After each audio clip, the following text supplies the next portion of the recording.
नमस्कार दोस्तों आज हम बात करेंगे आजाद भारत में पहला चुनाव और चुनाव आयोग के बनने की कहानी के बारे में। दोस्तों 1947 का 14 और 15 अगस्त वो दिन था जिस दिन मध्य रात्रि को भारत को आजादी मिली। भारत की जनता इस लम्हे का एक लंबे समय से इंतजार कर रही थी। आजादी के बाद देश के सामने कई सपनों को साकार करने की चुनौतियां थी। सबसे बड़ी चुनौती यह थी कि किस तरह से आजादी के बाद देश का शासन लोकतांत्रिक सरकार के जरिए चलाया जाएगा, जो सभी लोगों के हितों में काम करेगी। ऐसा करना कोई आसान काम तो था नहीं। जिस तरह से भारत को आजादी मिली, शायद ही वैसे कोई अन्य देश आजाद हुआ होगा। क्योंकि भारत आजाद तो हुआ, लेकिन बंटवारे के साथ। इस बंटवारे ने देश में अभूतपूर्व हिंसा और विस्थापन का एक दौर देखा। इन मुश्किल हालातों में आजाद भारत को अपने सपनों को हासिल करने की यात्रा शुरू करनी पड़ी।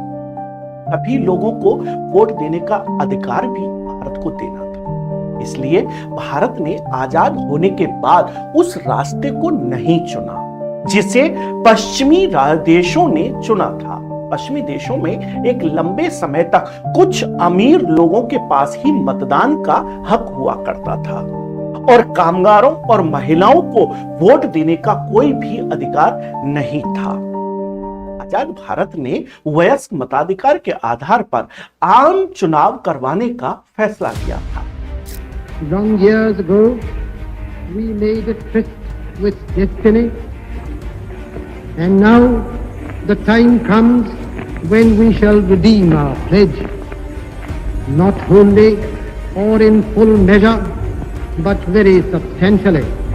यह एक अभूतपूर्व फैसला था जिसकी बदौलत नए भारत की किस्मत तय होनी थी।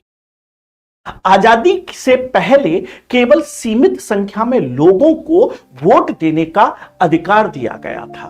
उस समय वोट देने की योग्यताएं इस तरह से तय की गई थी कि केवल धनी जमींदारों और व्यापारियों के पास ही वोट देने का अधिकार सुरक्षित था।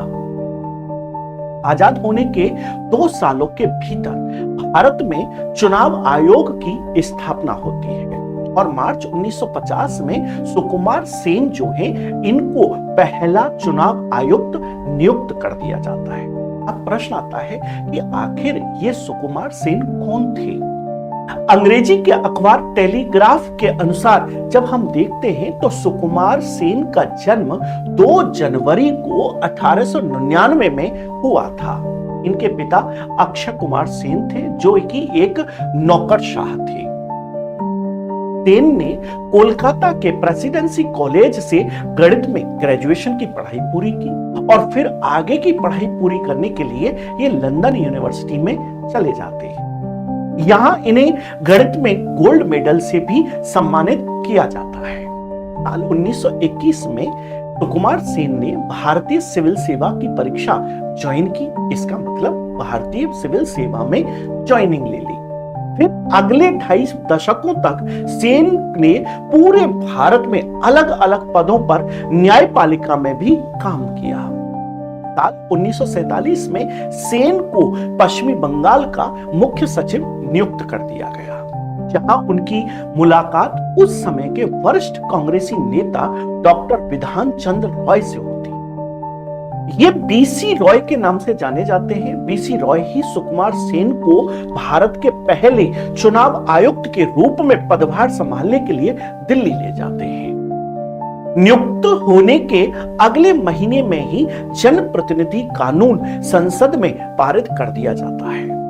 इसके बाद भारत के पहले प्रधानमंत्री जवाहरलाल नेहरू ने अगले बसंत तक देश में आम चुनाव कराने की इच्छा जाहिर की। पहले चुनाव में आई अनेक चुनौतियां। इतने कम समय में भारत जैसे बड़े देश में चुनाव करवाना कोई आसान काम नहीं था। भारत में हुए पहले आम चुनाव में करीब 17 करोड़ लोगों ने हिस्सा लिया था, जिसमें 85% लोग ना तो पढ़ सकते थे और ना लिख सकते थे। कुल मिलाकर के 4500 सीट, 4500 सीटों के लिए चुनाव हुआ था, जिसमें 499 सीटें लोकसभा की थी।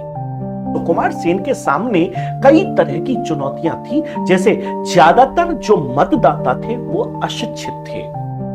अशिक्षित मतदाताओं के लिए पार्टी चुनाव चिन्ह, मतदान और मत पेटी किस तरीके से तैयार की जाए, साथ ही चुनाव के लिए मतदान केंद्रों का भी चयन करना अपने आप में एक बड़ी चुनौती थी। इसके लिए ईमानदार और सक्षम मतदान अधिकारी की भी नियुक्ति करना बहुत जरूरी था। रामचंद्र गुहा इतिहासकार हैं। इनकी एक पुस्तक है इंडिया आफ्टर गांधी। रामचंद्र गुहा इस पुस्तक में लिखते हैं कि उनके सामने सबसे बड़ी समस्या थी कि महिला मतदाताओं का नाम मतदाता सूची में जोड़ना। बहुत सी महिलाओं को अपना नाम बताने में झिझक होती थी।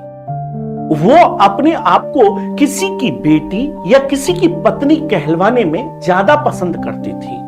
तो कुमार सेन ने अपने अधिकारियों को निर्देशित किया कि इस तरह के मतदाताओं का ब्यौरा लिखने की जगह कड़ाई से मतदाता का नाम दर्ज किया जाए।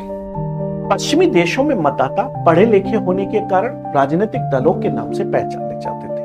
वहीं भारत में अशिक्षा थी, तो मतदाताओं को समझाने के लिए तस्वीरों का सहारा लिया गया। हर मतदान केंद्र पर मत पेटियां रखी रहती थी, जिस पर पार्टी का चुनाव चिन्ह बना होता था और मतदाताओं को उसमें अपना वोट डालना पड़ता था। नकली मतदाताओं से बचने के लिए भारतीय वैज्ञानिकों ने एक ऐसी स्याही का निर्माण किया जिसे मतदाता की उंगली पर लगा दिया जाता था। यह स्याही एक हफ्ते तक मिटती नहीं थी।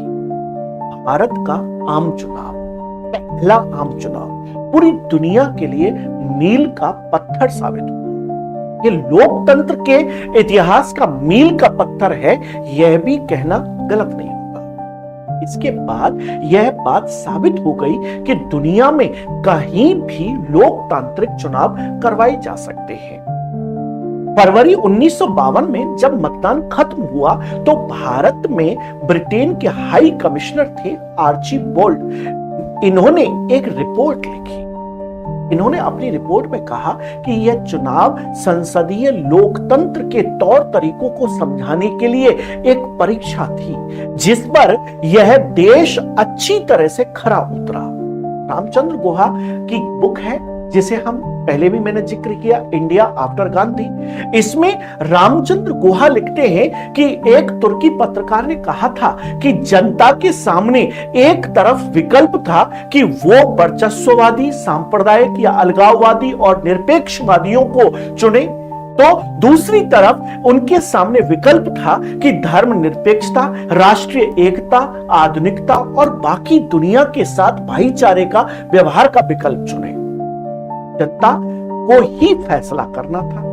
जनता ने आधुनिकता और तरक्की को चुनकर अपनी परिपक्वता का परिचय दिया और अराजकता को पूर्णतः समाप्त कर दिया। आजाद भारत के पहले वोटर कौन थे?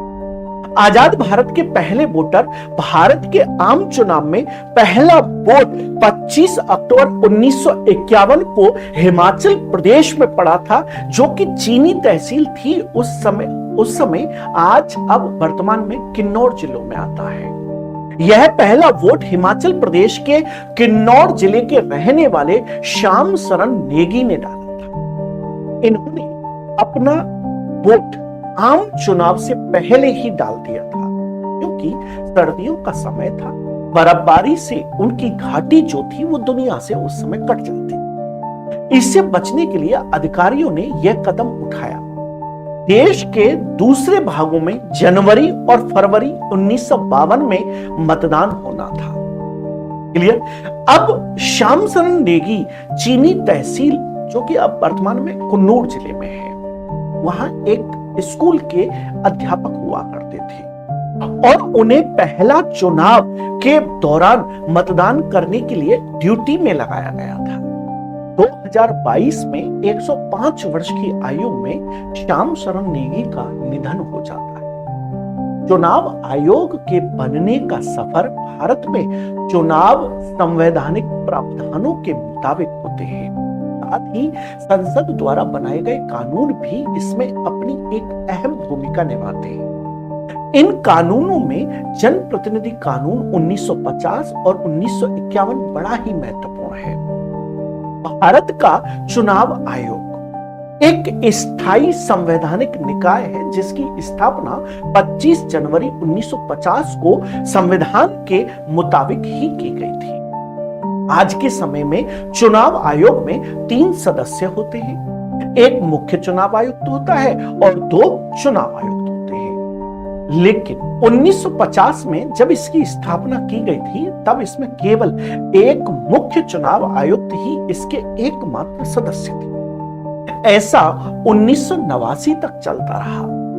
चुनाव आयोग की वेबसाइट को देखते हैं, अवलोकन करते हैं तो पहली बार 16 अक्टूबर 1989 को 2 अतिरिक्त आयुक्त नियुक्त किए जाते हैं, लेकिन इनका भी कार्यकाल बहुत कम था, यानी 1 जनवरी 1990 तक ही रहा। इसके बाद 30 सितंबर 1993 तक चुनाव आयोग में केवल एक ही सदस्य यानी कि मुख्य चुनाव आयुक्त ही रहे और फिर 1 अक्टूबर 1993 को 2 अतिरिक्त चुनाव आयुक्त नियुक्त किए गए। तब से बहुसदस्यीय आयोग की अवधारणा चली आ रही, जहां बहुमत से फैसले लिए जाते हैं। चुनाव प्रणाली में हुए अहम सुधारों के बारे में अगर हम देखते हैं तो जब चंद्रशेखर कांग्रेस के समर्थन में प्रधानमंत्री बनते हैं तो दिसंबर 1990 में टी.एन. शेषन भारत के 10वें मुख्य चुनाव आयुक्त बने। भारतीय चुनाव प्रणाली के लिए यह सबसे अहम पल था, क्योंकि टी.एन. शेषन की नियुक्ति के बाद देश में कई महत्वपूर्ण चुनाव सुधारों को देखा गया। वह 12 दिसंबर 1990 से 11 दिसंबर 1996 तक इस पद पर रहे थे। उन्होंने फर्जी मतदान पर रोक लगाने के लिए फोटो पहचान पत्र यानी कि वोटर आईडी कार्ड की शुरुआत की। नेताओं ने इस फैसले का यह कहकर भी विरोध किया कि यह भारत जैसे देश के लिए बहुत खर्चीली चीज है। उनके कार्यकाल के दौरान ही अक्टूबर 1993 में चुनाव आयोग को 1 से ज्यादा सदस्यों वाला निकाय बना दिया। उनकी नियुक्ति के बाद राजनीतिक दल और उम्मीदवार आचार संहिता को गंभीरता से लेने लगे।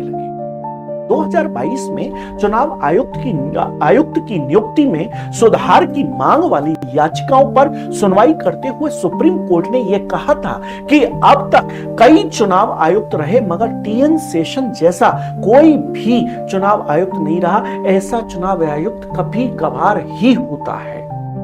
टी.एन. शेषन के बाद माइकल लिंगदोह जो हैं वो भारत के 12वें चुनाव आयुक्त बनते हैं, जिन्होंने जून 2001 से लेकर के 2004 तक इस जिम्मेदारी को निभाया।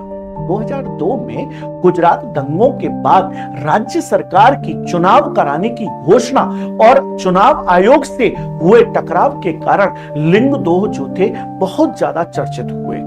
तत्कालीन राज्य सरकार राज्य में जल्दी चुनाव कराना चाहती थी, लेकिन लिंगदोह ने दंगों के बाद हुए हालात का हवाला देते हुए चुनाव न कराने की बात कही थी। आखिर दिसंबर 2002 में ही गुजरात में चुनाव हो पाए। इस प्रकरण ने यह दिखा दिया कि चुनावी प्रक्रिया में सत्ता का खेल आड़े नहीं आ सकता। इसके अलावा 2002 में जम्मू कश्मीर में चुनाव हुए। ये लिंगदोह की सबसे बड़ी उपलब्धि थी। इस चुनाव में न सिर्फ अपेक्षाकृत शांति से चुनाव हुए थे, बल्कि लोगों की हिस्सेदारी भी बढ़ी थी। चुनाव आयोग को कहां से फंडिंग मिलती है? अब सबसे बड़ा यक्ष प्रश्न यही है। चुनाव आयोग नियमित बैठकें आयोजित करता है। आयोग के लिए फैसलों में सभी चुनाव आयुक्तों की भूमिका एक जैसी होती है। आयोग समय समय पर अपने सचिवालय में अपने अधिकारियों को उनकी जिम्मेदारियां सौंपता है। आयोग का नई दिल्ली में एक सचिवालय है, जहां 550 अधिकारी अलग अलग पदों पर काम करते हैं। चुनाव आयोग के सचिवालय का एक स्वतंत्र बजट होता है। इस बजट को चुनाव आयोग और केंद्रीय वित्त मंत्रालय के बीच सीधे परामर्श से अंतिम रूप दिया जाता है। आमतौर पर वित्त मंत्रालय बजट के लिए चुनाव आयोग की सिफारिशों को मान लेता है।